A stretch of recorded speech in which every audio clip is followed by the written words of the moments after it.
मित्रांनो, आज मी तुमच्या थोडं पेशन्सची परीक्षा बघणार आहे. कसं आहे की जनरली मी उत्स्फूर्तपणेच बोलतो. हा, मुद्द्यांची टाचणं माझी केलेली असतात. माझ्या टीमनी मला अनेक वेळेला AI पासून तर ते निर्णय वार्ताहर किंवा पत्रकार किंवा निर्णय रेफरन्सेस, चॅनल्स, यूट्यूब्स, पेपर याच्यामधून मुद्दे काढून दिलेले असतात. ते मुद्दे मी लक्षात ठेवतो आणि तुमच्याशी बोलतो. पण असं वाचून दाखवत नाही. तुम्हाला मी फारसं वाचून दाखवलेलं आवडत नाही. पण कधी कधी असं होतं की इतका सुंदर लेख किंवा इतकं सुंदर विवेचन हातामध्ये येतं की असं वाटतं नाही, यातला एकही मुद्दा सुटायला नको. आणि वेगळा विषय वेगळ्या पद्धतीने मांडलेला आहे. काहीतरी एक नवी दृष्टिकोन तुम्हाला तो देणारा आहे. आणि सद्यस्थितीमध्ये अशा तऱ्हेचं विवेचन उपलब्ध नाहीये, तर ते कुणीतरी केलेलं पाहिजे. कसं आहे की गेल्या काही दिवसामध्ये या जेनझीच्या अल्फाच्या आंदोलनाच्या निमित्ताने मोदी, शहा किंवा सरसंघचालक भागवत यांच्या भाषेत, दृष्टिकोनामध्ये, एकंदर बॉडी लँग्वेजमध्ये आणि एक संवादाच्या प्रकारामध्ये आणि भूमिकेमध्ये, धोरणामध्ये काही बदल आपल्याला दिसतात.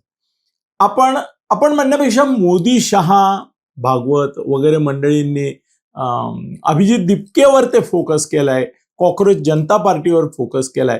त्यांना श्रेय देण्याचा, जेन झीला श्रेय देण्याचा त्यांचा प्रयत्न आहे. कारण ते राहुल गांधीला श्रेय देऊ इच्छित नाहीत. राहुल गांधी हा त्यांना धोकादायक ठरू शकतो, पर्याय म्हणून उभा राहू शकतो. आणि मोदी, शहांना 29च्या निवडणुकीमध्ये अभिजित दिपके वगैरे असे, अजून केजरीवाल आहे, तुमचा ओवेसी आहे, असे अनेक अजून 10 नावं मी तुम्हाला सांगेन, तो विषय असेल त्यावेळेला, की त्यांना उभं करून राहुल गांधीची, काँग्रेसची मतं फोडण्यामध्ये इंटरेस्ट आहे. पण राहुल गांधीच्या संदर्भामध्ये तो खूप वेगळा झालाय. आता वेगळ्या रीतीने तो लोकांना सामोरा जातोय आणि लोकही वेगळ्या दृष्टीने त्याच्याकडे बघायला शिकतायत. तर मी माझ्या टीमला गेले 8 दिवसासाठी एक काम दिलेलं होतं की जेवढ्या सोर्सेस माध्यमातून तुम्हाला राहुल गांधीच्या संदर्भामध्ये काही अनुकूल मुद्दे, की जे मोदी, शहा आणि इव्हन भागवतांना, कारण ते एक त्रिमूर्ती आहे, त्रिदेव आहेत ते त्या हिंदुत्वाच्या संघ परिवाराचे, तर त्यांना प्रतिकूल ठरतील आणि राहुलला अनुकूल ठरतील असे मुद्दे मला तयार करून द्या. त्याने अतिशय उत्तम असं स्क्रिप्ट तयार करून दिलाय. मला तर वाटतं की हा प्रत्येक काँग्रेसवाल्याने, तर राहुल गांधीच्या काँग्रेसवाल्याने हा आजचा माझा व्हिडिओ सेव्ह करून ठेवला पाहिजे.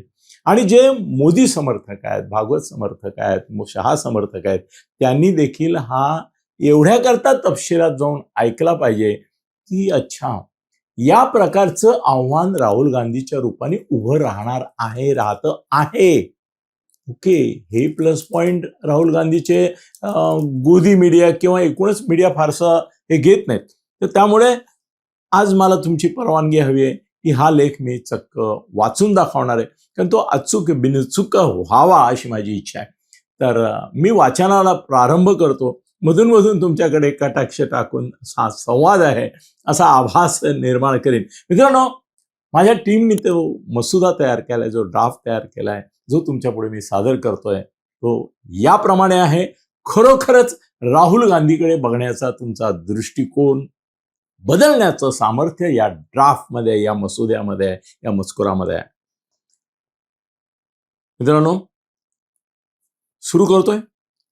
आजच्या भारतीय राजकारणात राहुल गांधी यांची भूमिका केवळ एक काँग्रेस नेता एवढ्यापुरती मर्यादित राहिलेली नाही. 2024 पासून ते लोकसभेतील विरोधी पक्षनेते आहेत आणि 2026 मध्येही ते केंद्र सरकार विरोधातील प्रमुख राजकीय आवाजांपैकी एक आहेत. राहुल गांधींच्या भूमिकेत फार मोठा बदल अलीकडल्या काळात झाला आहे. 2014 आणि 2019च्या पराभवानंतर राहुल गांधी यांच्यावर काँग्रेसचा कमकुवत नेता अशी टीका होत होती. 2024च्या लोकसभा निवडणुकीनंतर त्यांच्या राजकीय भूमिकेला अधिक संघटनात्मक वजन मिळालं. लोकसभेतील विरोधी पक्षनेते म्हणून त्यांच्यावर आता सरकारला प्रश्न विचारणं, पर्यायी धोरणं मांडणं आणि विरोधकांचं नेतृत्व करणं ही घटनात्मक दृष्ट्या महत्वाची जबाबदारी आहे. 2026 मध्ये त्यांचा राजकारणाचा केंद्रबिंदू अधिक स्पष्टपणे संविधान, लोकशाही, बेरोजगारी, सामाजिक न्याय आणि संस्थांची स्वायत्तता हा दिसतो. मोदी विरोध ते पर्यायी राजकारण हा महत्वाचा टप्पा त्यांनी स्वीकारला आहे.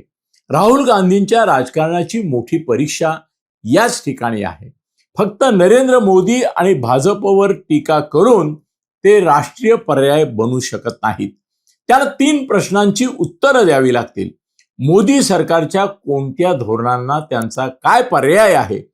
काँग्रेस सत्तेत आली तर काय वेगळं करणार आहे? त्या पर्यायांची अंमलबजावणी कशी करणार आहे? हीच राहुल गांधींच्या पुढील राजकीय प्रवासाची खरी कसोटी आहे. संविधान आणि लोकशाही हा राहुल गांधींच्या राजकारणाचा सध्या मुख्य मुद्दा आहे. राहुल गांधी सातत्यानं असा युक्तिवाद करतात की भारताची ओळख केवळ बहुमताच्या राजकारणाने निश्चित होत नाही. संविधान, विविधता, राज्यांचे अधिकार आणि संस्थात्मक लोकशाही हे भारताच्या राजकीय रचनेचे मूलभूत असे आधार आहेत.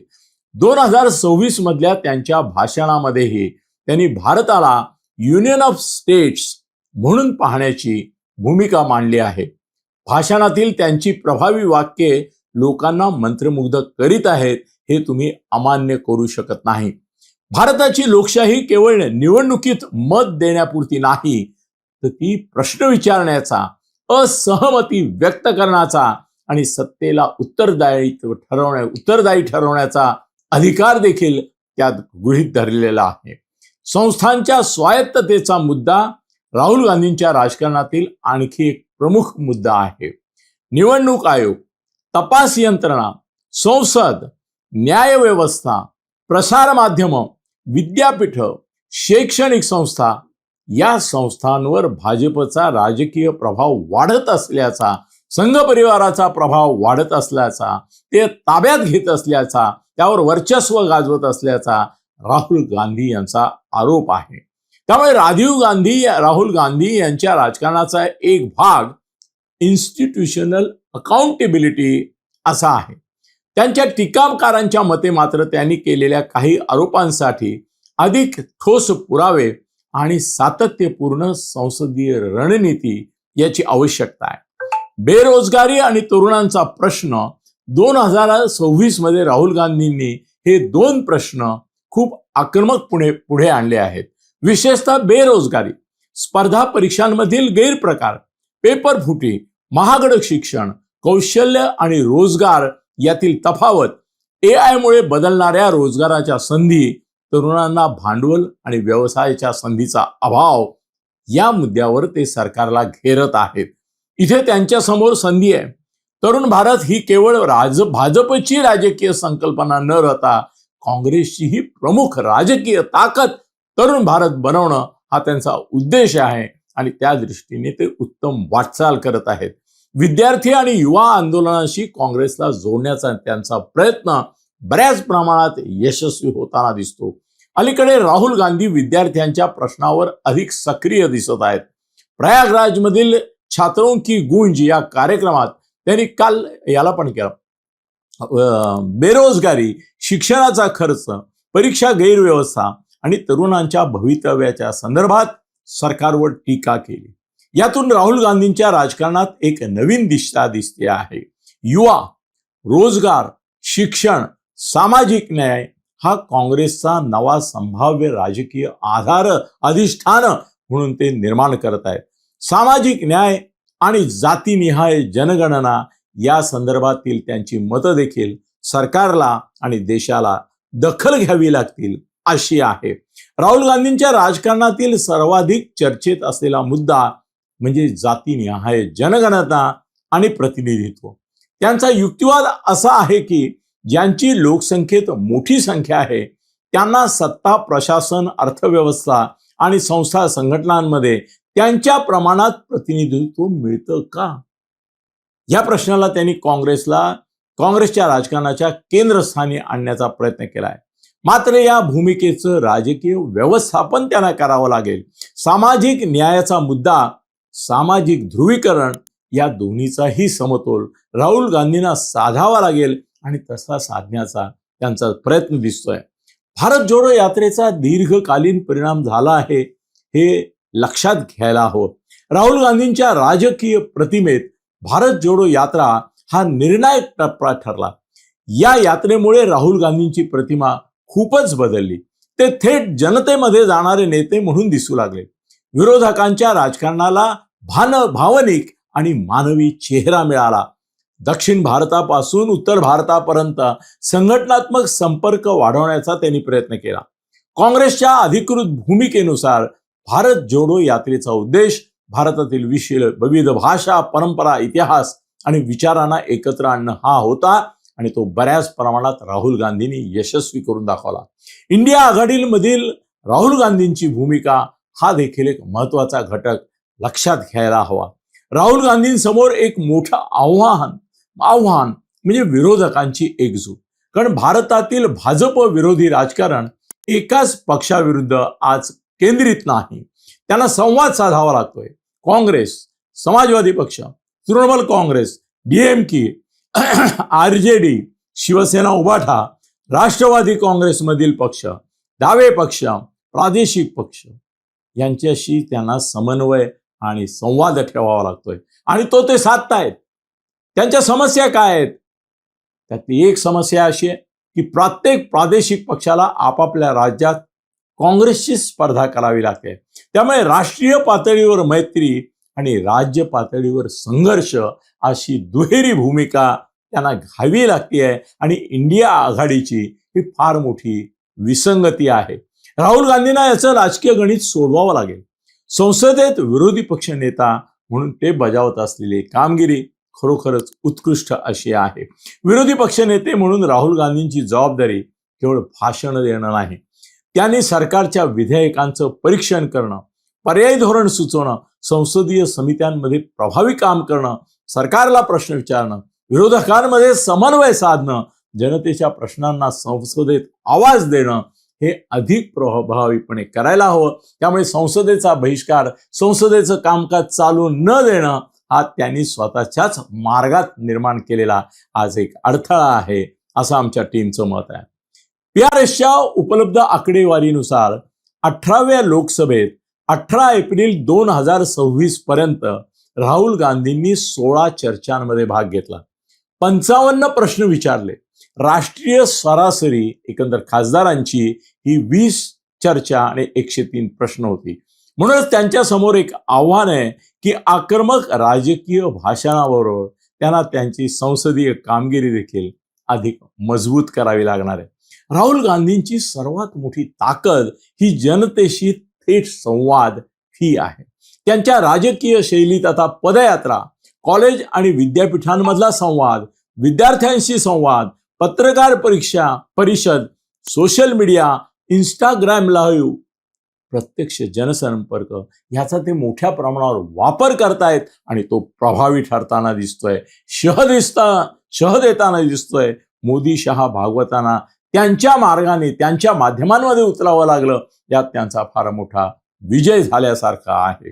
पारंपरिक राजकीय सभांपेक्षा वेगळ्या प्रकारचे संवाद माध्यमाचा ते अवलंब करतायत. राहुल गांधींची कमजोरी, त्यांच्यावर केली जाणारी प्रमुख टीका आजही अशी आहे जी आमच्या टीमने पॉइंट आउट केलेली आहे त्यांच्या या ड्राफ्टमध्ये. ते सातत्यपूर्ण राष्ट्रीय पर्यायाची स्पष्ट राजकीय चौकट देण्यात यशस्वी झालेले. राष्ट्रीय पातळीवर भारतीय जनता पक्षाला काँग्रेस हा पर्याय, हे समीकरण, हे नॅरेटिव्ह ते अजून सेट करू शकलेले नाही. टीकाकार विचारतात काँग्रेस संघटना किती मजबूत आहे, राज्यनिहाय नेतृत्व कोण आहेत तुमच्याकडे, अर्थव्यवस्थेसाठी काँग्रेसचा रोडमॅप काय, संरक्षण आणि परराष्ट्र धोरणावर पर्यायी भूमिका काय, मध्यम वर्गासाठी काय, उद्योगांसाठी काय, शहरी मतदारांसाठी काय, शेतकऱ्यांसाठी काय, बेकारांसाठी काय, या सगळ्या प्रश्नांची ठोस उत्तरं हे प्रश्न उपस्थित करून उपयोग नाही, राहुल गांधींना द्यावी लागतील. अजून त्यांच्याकडून तेवढ्या स्पष्टतेने ती दिली गेली नाहीये.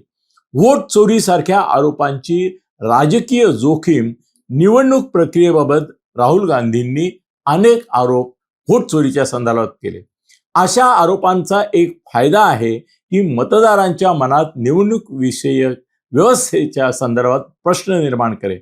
पण याचा एक धोका देखील आहे. आरोपांसोबत निर्विवाद पडताळा देता येणारे पुरावे देणं आवश्यक आहे. ते राहुल गांधी देत नाहीत, देऊ शकत नाहीत. ही मोठी त्रुटी आहे. पुराव्यांमध्ये अशा त्रुटी राहिल्यास विरोधक त्याचाच उपयोग राहुल गांधींच्या विश्वसनीयतेवर हल्ला करण्यासाठी वापरू शकतात. म्हणून भविष्यात त्यांच्यासाठी आरोप कमी आणि पुरावे अधिक या प्रकारची रचना असायला पाहिजे. नरेंद्र मोदी विरुद्ध राहुल गांधी ही 2029ची संभाव्य राजकीय लढत आपण सर्वांनी गृहीत धरली आहे. आजच्या परिस्थितीत भारतीय राजकारणातील सर्वात महत्वाचा प्रश्न असा आहे की 2029 मध्ये नरेंद्र मोदींच्या नेतृत्वाला राष्ट्रीय पातळीवर प्रभावी पर्याय कोण देणार.